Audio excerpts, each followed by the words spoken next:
नमस्कार, प्रशांत राव के इस YouTube चैनल में फिर एक बार आपका स्वागत है। और आज हम आपको मिलाने वाले हैं एक ऐसी जगह से, एक ऐसे मंदिर से जिसके बारे में कहा जाता है कि विश्व का सबसे अमीर मंदिर है ये। और सिर्फ इतना ही नहीं, इस मंदिर के तहखाने में जो खजाना है वो अगर कैलकुलेट किया जाए तो भारत की पूरी अर्थव्यवस्था बदलने की ताकत इस खजाने में है। एक जगह पर तो ये भी दावा किया गया है कि सिंगापुर और स्विट्जरलैंड जैसे देश इस खजाने के बदौलत खरीदे जा सकते हैं। बट सबसे पहले हम बात करेंगे उस मंदिर की, उसके माइथोलॉजिकल रिलेवेंस की और उसके प्रति जो हमारी श्रद्धा और भक्ति है उसके बारे में। और इस मंदिर का नाम है स्वामी पद्मनाभ मंदिर। तिरुवनंतपुरम से मैं यहाँ पर आया हूँ और मैं देख रहा हूँ बड़ा ही रिलीजियस माहौल है। एंट्री में ही राइट साइड में मैंने देखा एक तालाब है जहां पर बहुत कमल खिले होते हैं और इसलिए पद्म तालाब जिसको कहा जाता है, ये पद्म तीर्थम भी कहा जाता है, इस जगह का नाम है। यहाँ से अंदर एंट्री करते वक्त आपको सामने पीले रंग का, सुवर्ण रंग में रंगा हुआ ये मंदिर है, लेकिन ये कोई सोने का नहीं बना हुआ है। कहानी तो बाद में शुरू होते हैं। भगवान विष्णु का ये मंदिर, जिसको हिस्टोरिकली बहुत ज्यादा इंपॉर्टेंस है, क्योंकि मत्स्य पुराण हो या फिर स्कंद पुराण हो, पद्म पुराण हो, सब में इस मंदिर का जिक्र आता है। ये बना कर इसके बारे में बहुत सारी बातें हैं। किसी का ये कहना है कि ये 5000 साल पहले बना है, किसी का ये कहना है कि ये 450 साल पहले बना है, लेकिन पुराणों के रेफरेंस में ये कहा जाता है भगवान श्री कृष्ण के भाई बलराम यहाँ पर आए थे, यहाँ पर उन्होंने स्नान किया था, यहाँ पर विष्णु की उन्होंने पूजा की थी और मंदिर को स्थापित किया था। लेकिन उसके अलावा एक कहानी और भी आती है कि इसी जगह से कुछ दूरी पर एक स्वामी जी रहते थे जिनका नाम था दिवाकर स्वामी।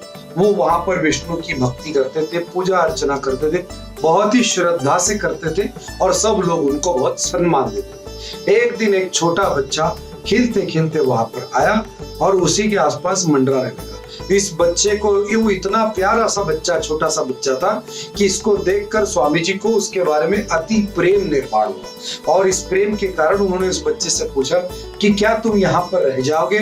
तो उस बच्चे ने कहा मैं जरूर यहाँ पर रहूंगा, लेकिन मेरी एक शर्त होगी। मेरी शर्त ये होगी कि आप मुझे कभी भी गुस्सा नहीं करोगे। मुझसे कभी गुस्सा करोगे तो इमीडिएटली मैं यहाँ से चला जाऊंगा। तो स्वामी जी को बहुत ज्यादा प्यार हो गया था इस बच्चे से। उन्होंने तुरंत इस शर्त को एक्सेप्ट कर लिया और ये छोटा बच्चा उनके साथ में रहने लगा और उन्हीं के साथ जीवन बसर कर रहा था। ये बच्चा तो आखिर बच्चा है। स्वामी जी भगवान की पूजा करते थे और छोटी छोटी मस्तियां ये करता था और कभी कभी ज्यादा भी करता था।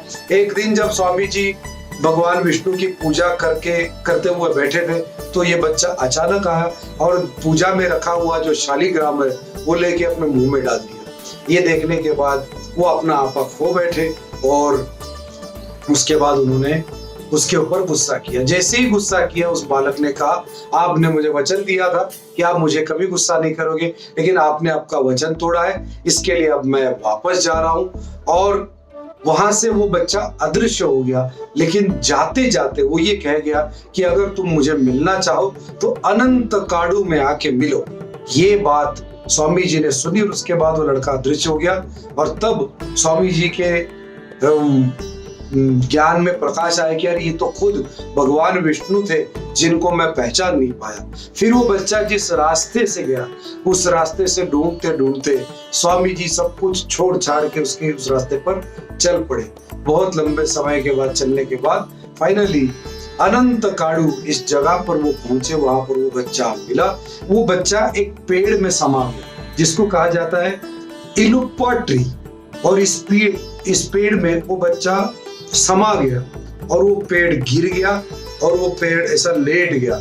और जैसे ही वो लेटा, विष्णु जी की एक सुंदर और अति दिव्य और अति भव्य मूर्ति बनी। कितनी भव्य मूर्ति बनी, यानी कई मीलों तक लंबी थी। उसका सर, उस मूर्ति का सर तिरुवलम गांव में था और उसका पैर तिरुप्पापुर नाम के गांव में था। इतनी बड़ी मूर्ति।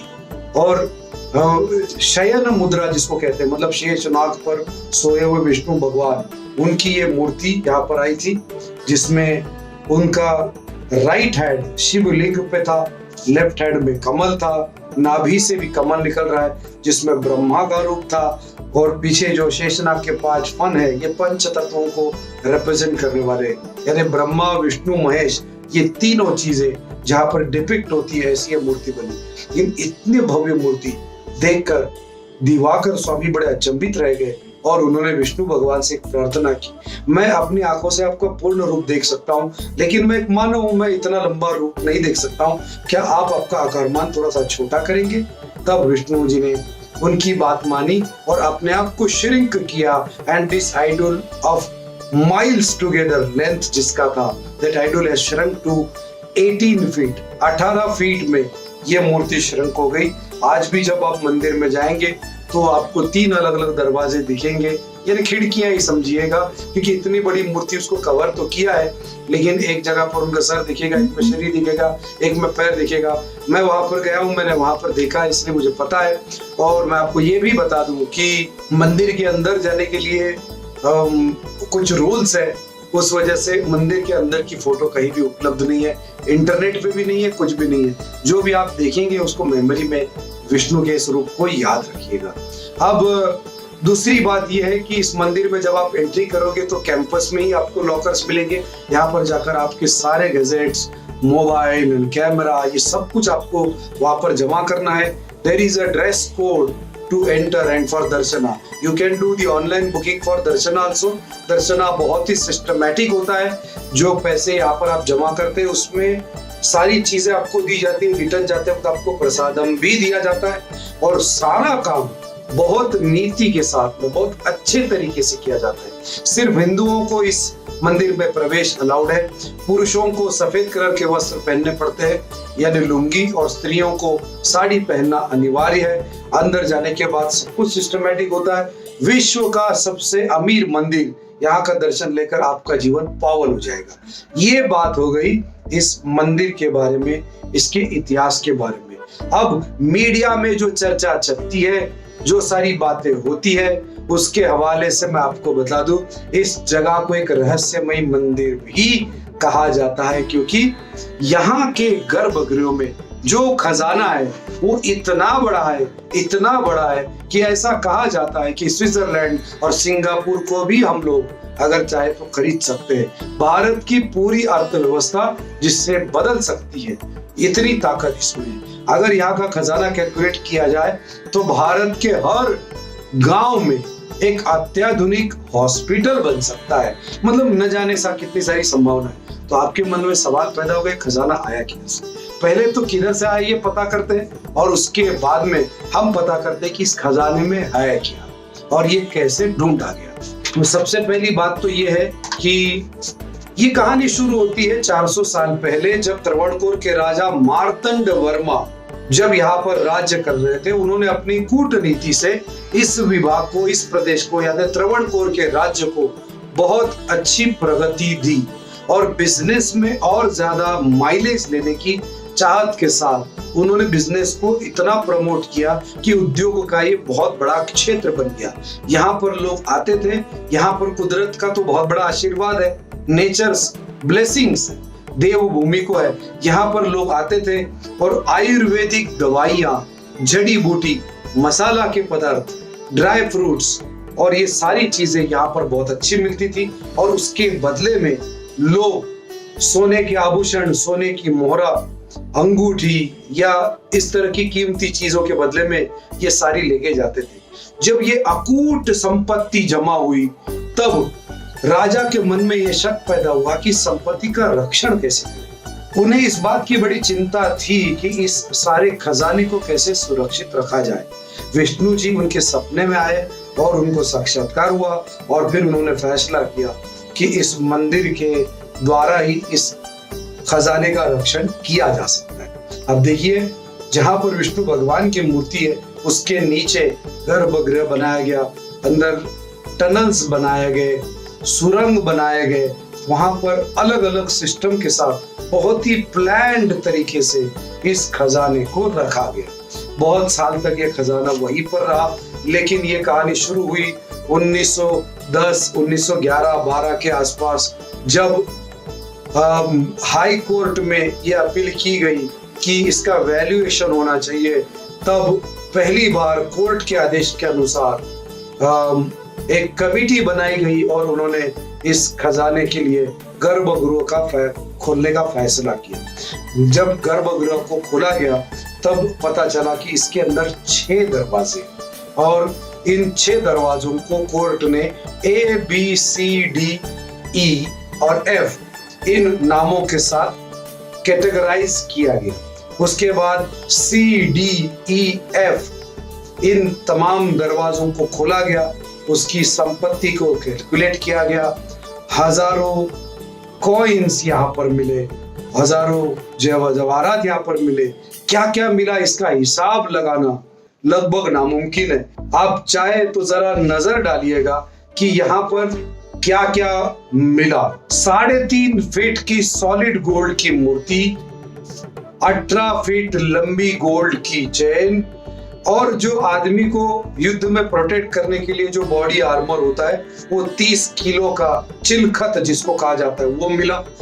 सैकड़ों नेकलेस, अंगूठिया, कॉइन्स, हीरे, जवाहरात, क्या नहीं मिला। 110 कैरेट का हीरा, अंगूठे के साइज का हीरा, 110 कैरेट का हीरा एक नहीं कई मिले, और इसकी कीमत कैलकुलेट करना बड़ा मुश्किल है। 110 कैरेट का हीरा, यानी आपके रेफरेंस के लिए बता दूं, कोहिनूर हीरा 105 कैरेट का है और 110 कैरेट के कई हीरे यहाँ पर मिले।